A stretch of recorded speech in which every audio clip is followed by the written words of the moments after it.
You mentioned that your sister had a baby a couple of weeks ago and has some concerns about some retained placental fragments.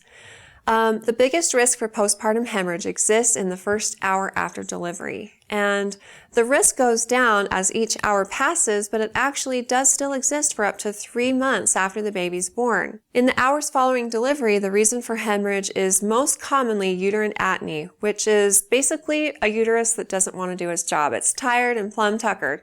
After a baby's born, the uterus's job is not done. It contracted all during labor to get the baby out, but as soon as the baby's out, it needs to clamp down really tightly over all the vessels that were feeding the baby, and it's kind of like a tourniquet, and this helps to control bleeding.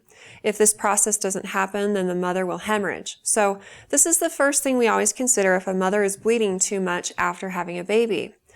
If a mother's bleeding is prolonged, meaning after 6 weeks she still hasn't stopped bleeding, or it stops and then starts again, and this whole thing is happening down the road, like weeks later, one of the things we think about is a retained placental fragment. If all of the placental pieces aren't expelled after delivery, and a piece, even a small piece, is retained, then it can prevent the uterus from cramping down, and this can lead to bleeding problems down the road. But the bleeding problems usually aren't as catastrophic as they are right after delivery. So if your sister has noticed that her bleeding picks up after having previously slowed down, or if her bleeding persists much past 6 weeks, then she should talk with her doctor. And after asking her more specific questions, they'll be able to determine if further investigation or treatment is necessary in her situation.